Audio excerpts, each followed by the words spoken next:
New Zealand Net Radio, Musical Musings, 5 of the best. Welcome to Musical Musings, a new series where we get an interesting guest in to the studio or over the air and talk about music. We love music here, as you know, and nattering about music is one of our favourite things to do.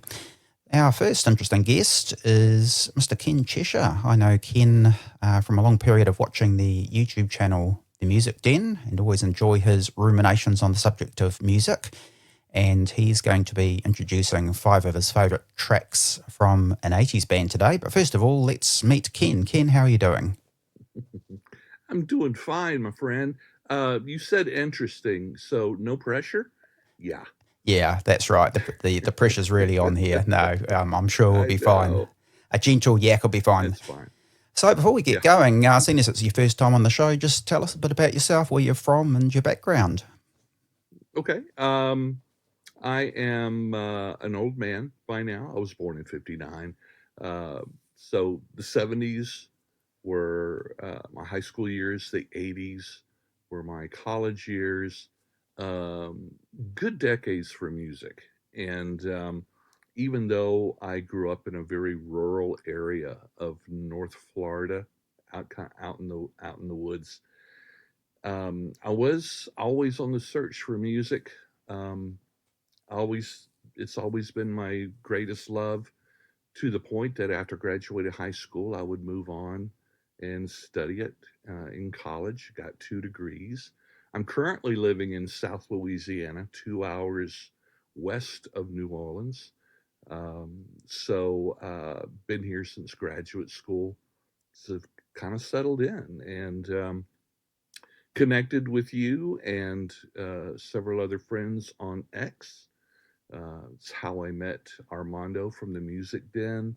We've built a wonderful community over there, music community. Would like to invite people to join us. We really have a great time. We share a lot of music, and we learn a lot about bands, albums, artists that we never knew existed. And it's been a very enriching experience. And I appreciate you having me on the show.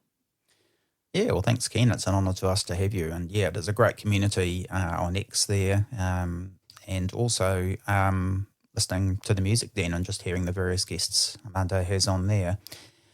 So today we're going to zero in on the band Ultravox from the 80s, which I know is one of your favourites. And we're calling this segment 5 of the best, where you highlight your 5 favourite tracks. They might only be your 5 favourite tracks today, but they are your 5 favourite tracks. And we'll work our way through them. Bit of background on Ultravox. Original frontman John Fox departed in 1979. The band was essentially broke and they got dropped by their label. Enter Midge Ure, who had recently been touring as a guitarist for Thin Lizzy, and his arrival completely revitalised the band. They shifted from their raw post-punk roots, and the classic 4-piece lineup of Midge Ure, Billy Currie, Chris Cross, and Warren Can embraced a sophisticated atmospheric blend of synthesizers, heavy electronic percussion, and traditional rock instrumentation as well. And they developed a stylish cinematic film noir look, kickstarting the 80s synth-pop boom. Ken, do you want to tell us a little bit about the first track on your list of 5? All right. The first track on, and I think I'll go chronologically here.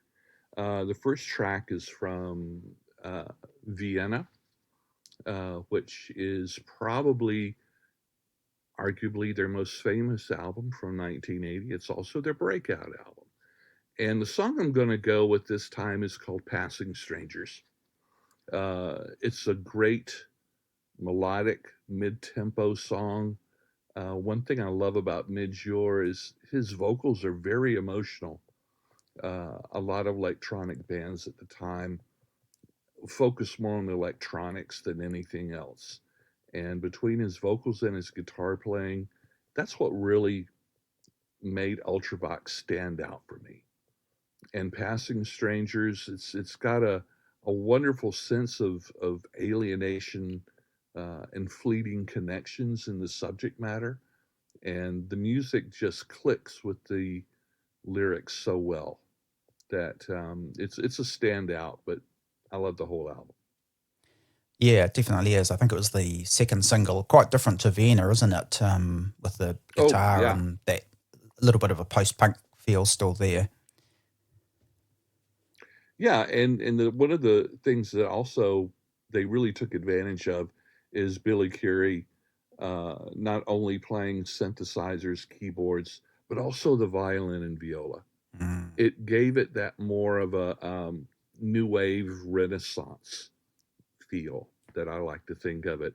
That not a lot of bands were doing. There were some, but especially it's noticeable on Vienna, the title track. And anyone that hasn't seen the video for that, I strongly recommend going online and checking out that video because this was the perfect time for all this to just come together. It's a perfect storm between what they were doing, the video they made, and the creation and of MTV. So they were at the right place at the right time for sure. yeah, that's right. A perfect storm is really the right way to put it. It all just came Mm, together. It's quite interesting, actually. I was reading about the video, and Midge Ure apparently said in his autobiography that sleek, sophisticated 1940s look, they were actually walking around in dead man's clothing they bought from charity shops because they were so broke. Um, right. but it definitely created a different impression to that.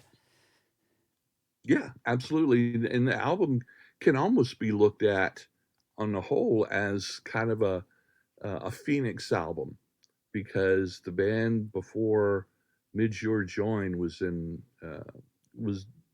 on the verge of just completely packing it in.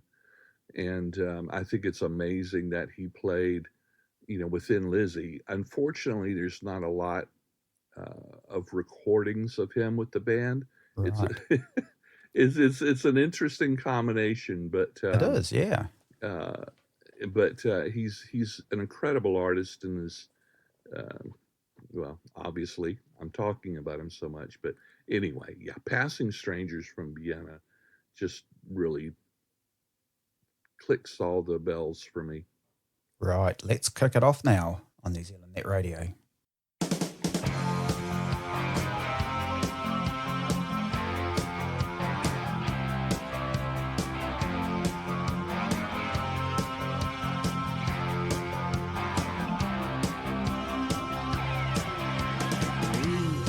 We were so young, we were too vain to dance in the dark, sing in the rain, time on our hands.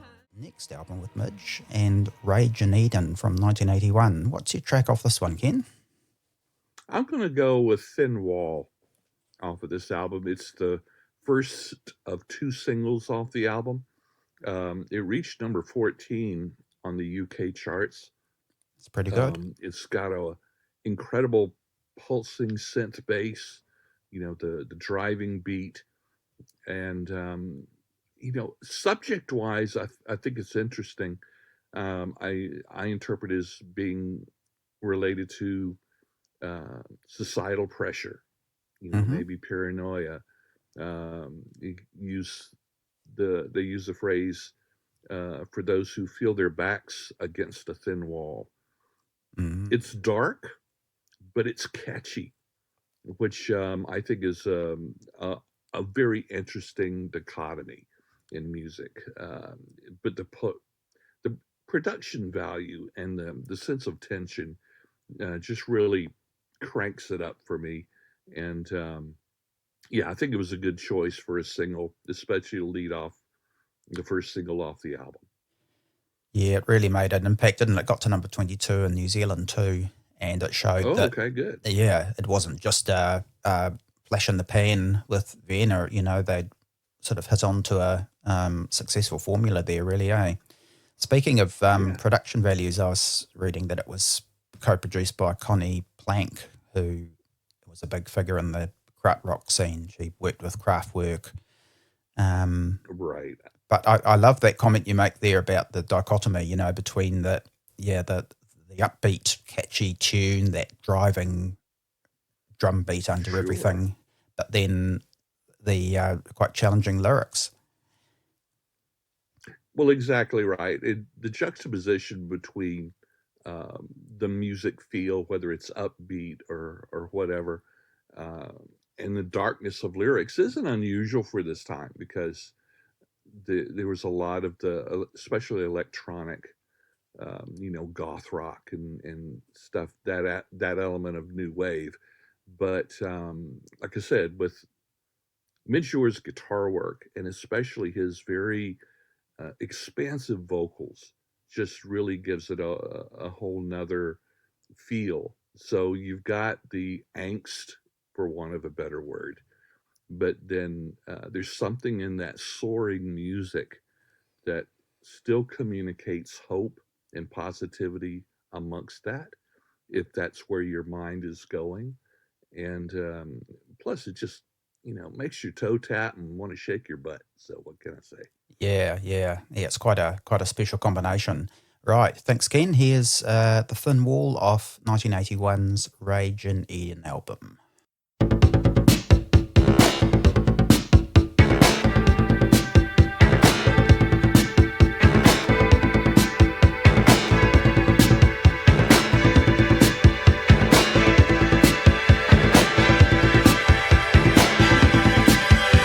The sound is on, the visions move, the image dance starts once again. They shuffle with a ball, vibration, glide and syncopation. Just living lines from books we've read, with atmospheres of days gone by, with paper smiles, a screenplay calls, a message for the...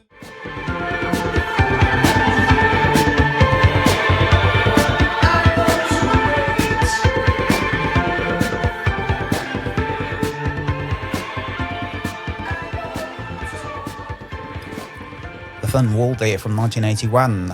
We're on Musical Musings. I've got Mr. Ken Cheshire with me, and we're running through his favourite 5 tracks from 80s band Ultravox.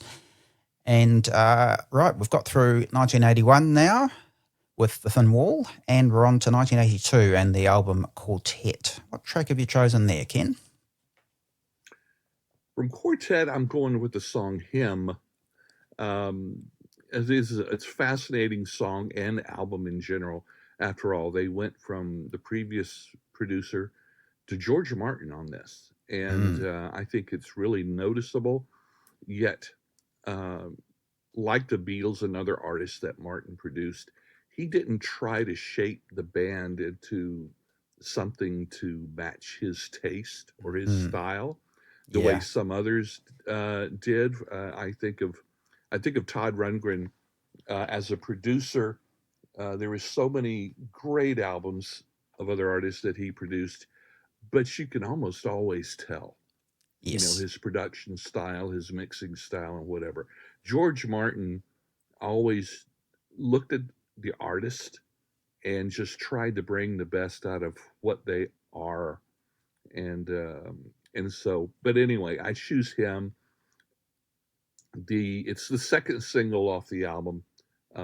In the UK, it reached number 11, so they're continuing to kind of stay within the top 20 or 15. Him, and I point out that it's HYMN, as in a church hymn or something like that. The structure is indicative of that style of songs.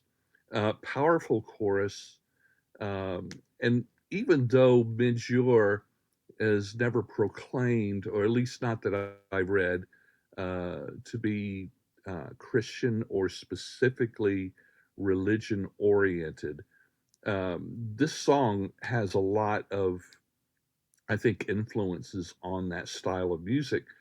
After all, within the lyrics, he incorporates certain phrases and references to the Lord's Prayer. Yeah, it's very At one point, the clear, isn't lyrics, it? "Give us this day," and "the power and the glory." And this is something that he would continue to go on, especially in his solo career with his solo albums. And of course, being from Ireland, outside of Glasgow, he grew up with the war between the Protestant and the Catholics.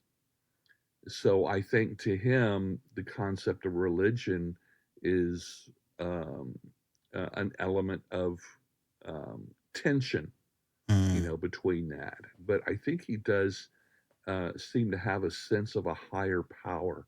And this comes right in on this. This song has themes of, I think, ambition, um, uh, the corruption, and even a sense of moral fallout, as in Faustian overtones, or rather undertones. Um, it's just kind of a haunting song for me, and I like a good haunt sometimes. And there again, the musicianship here is really brought to the fore. Wonderful mix um, and production by George Martin.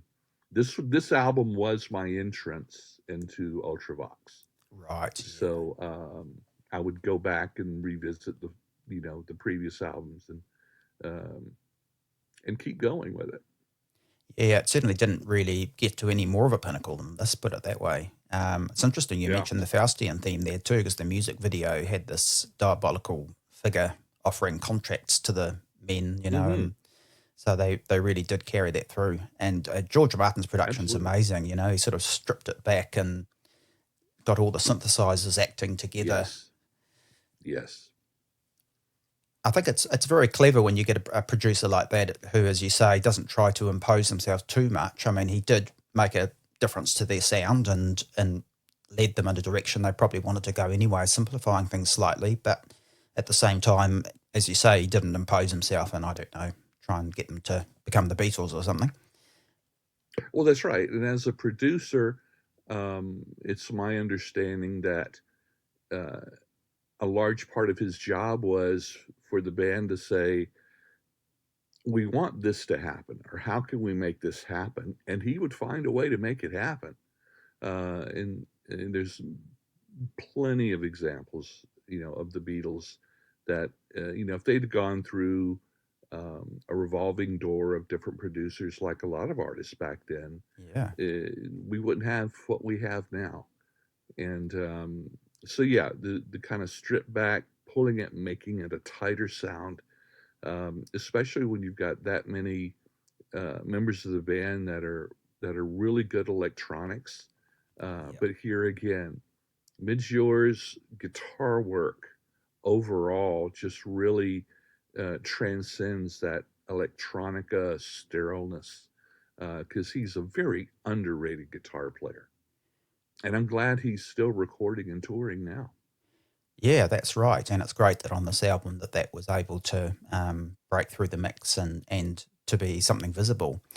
Yeah, so we could perhaps say George Martin might have been the fifth member of Ultravox. That's right.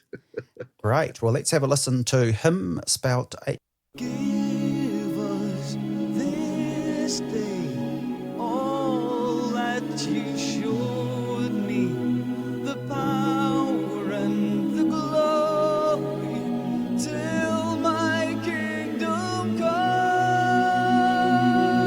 Give us this day all that you showed me, the power and the glory, till my kingdom come.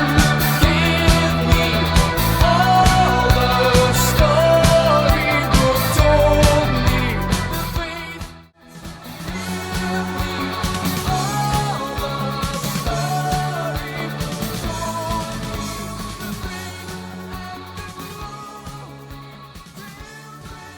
Just love that sing-song rhythm there. And that was him off Lament.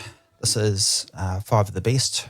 And we've got Ken Cheshire on here choosing his 5 favourite songs from Ultravox. And we're moving now on to 1984 and the album Lament. And Ken's chosen another pretty dramatic track off this album. And what have you chosen, Ken? Yeah, off Lament. It's a perfect album, undoubtedly in my eyes. So narrowing it down to one, yeah, right. Yeah, tough I job. went with the song called "A Friend I Call Desire." It's a very energetic and propulsive album closer. I'm a big fan of really great openers for albums and the Mm-hmm. closers too, um, and it's got a sense of relentless longing, shall we say. It's great. It blends that rock edge with the synth textures. And here again, we've got um, an upbeat song musically, but lyrically, it's got, I should say, themes of inner turmoil and especially human connection. Mm-hmm. It's just, and there again, with Midge Ure's expansive voice, it just really calls out the emotion to this that I think for a lot of other singers it would just fall flat. Lament is a fantastic album. It may even, I would say it's my favorite, but then I start going back to the others. So it Yeah. depends on what day it is. But it was definitely a highlight of my experience in that year.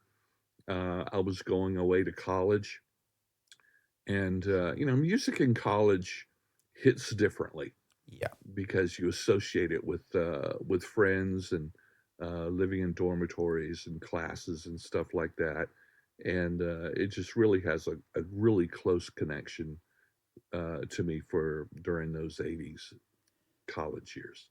Yeah, it's such a time of transition, isn't it? And a song like this can really sort of knot itself in with those emotions and experiences you're having.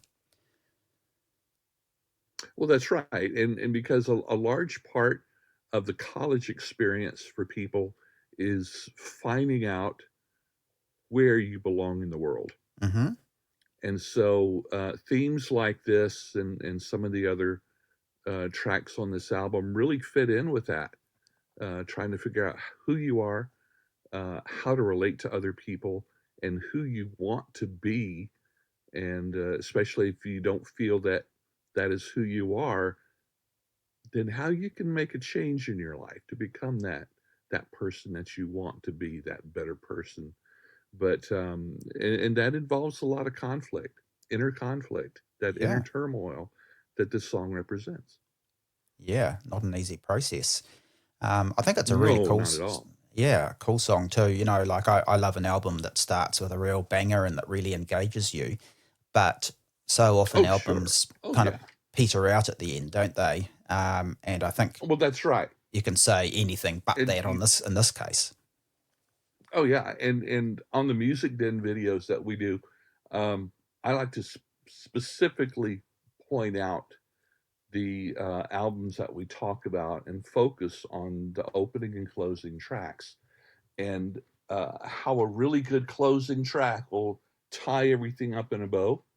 If the album is tends to be dark, uh, a really good closer will take that darkness and put a little bit of hope to it. So it's just not a total, like they say in California, a total downer, man. Yeah, yeah, And sure.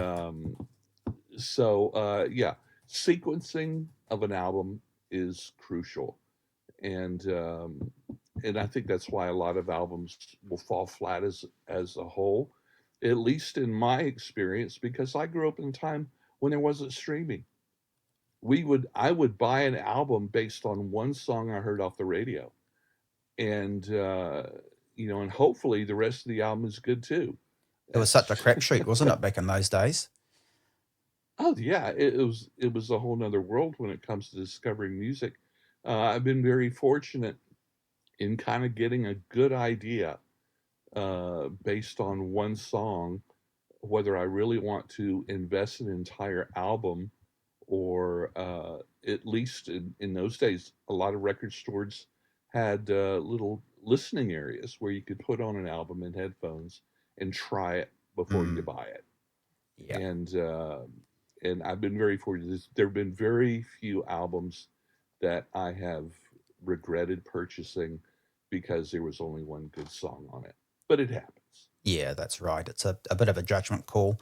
But yeah, actually, one hit wonders would be a good topic for us to chat about sometime as well, which is the Oh, opposite. absolutely. And they can be And don't incredible get me too. wrong, I love a good one-hit wonder. Yeah, that's right. But yeah, when you're investing in an album, well, something like Lament, as you say, is good from beginning to Sure. end. And I just love the way A Friend I Call Desire just slowly builds up. You know, it's very restrained at the beginning, and then that bass line right. starts driving, the electric guitars cut in. It's a real sonic journey, as someone would say. Oh, absolutely. Yeah, Very fantastic. true composed. Yeah, right. Well, let's kick it off now. A Friend I Call Desire on New Zealand Net Radio.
And that dramatic album closer to Lament there, A Friend I Call Desire from Ultravox. This is Musical Musings. We've got Mr. Ken Cheshire here chatting about his 5 favourite tracks from Ultravox, and we've reached the final track now, and also the final album of theirs we'll be talking about.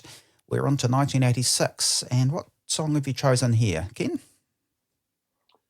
1986. It's the last album that they would record for a long time. It's an album that is somewhat divisive, actually. Mm-hmm. Uvox. The song is All Fall Down. I chose this because it's very unique, not only within this album, but within their catalog as a whole. It's they did release it as a single. It would be their final charting single, but it only reached 30.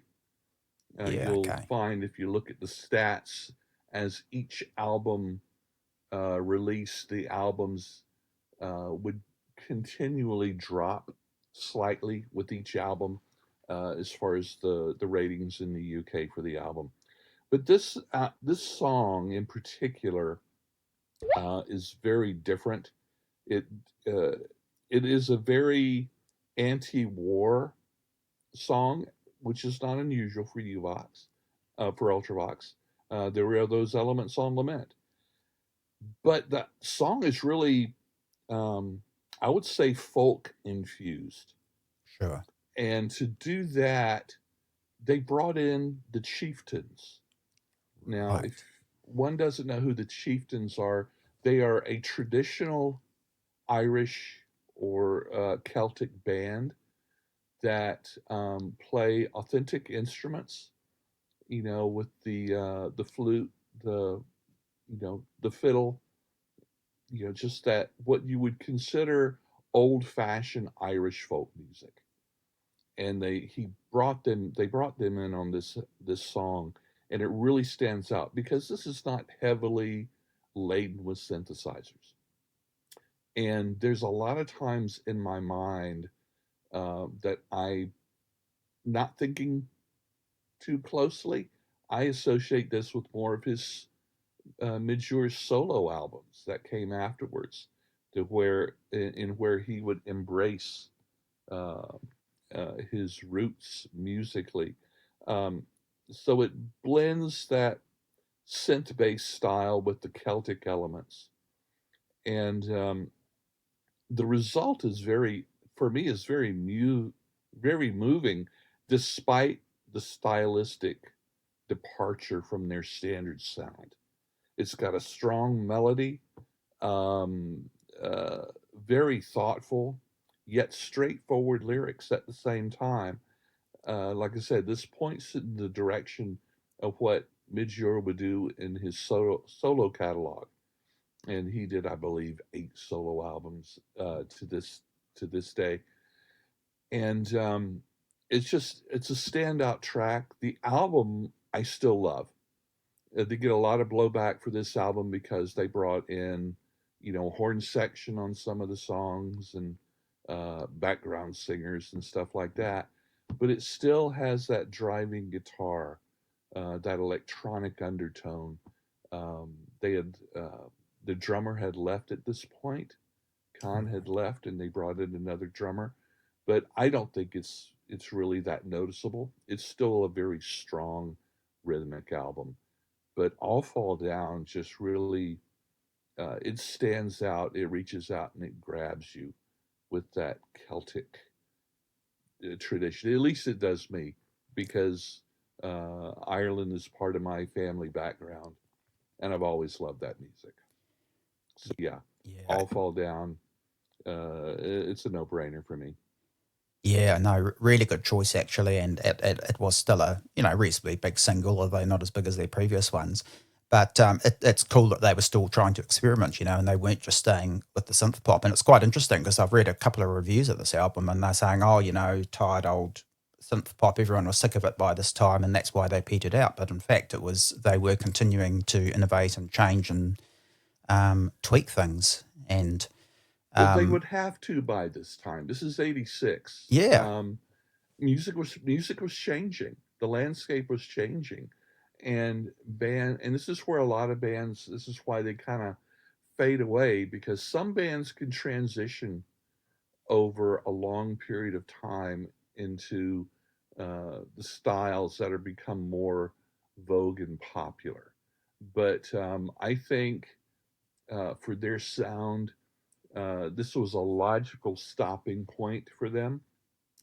It did kind of embrace on with whatever else was on the radio at the time. Yet it was a good time to stop and take a break, and the members to do their own thing, and for music to move on. These artists that had, and I don't get me wrong, I love the Rolling Stones, yeah.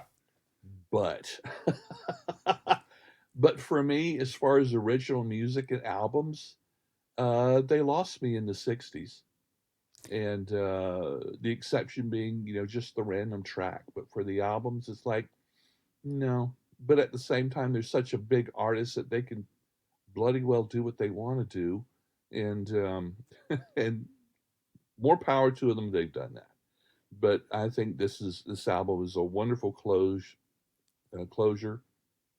for this period of their career.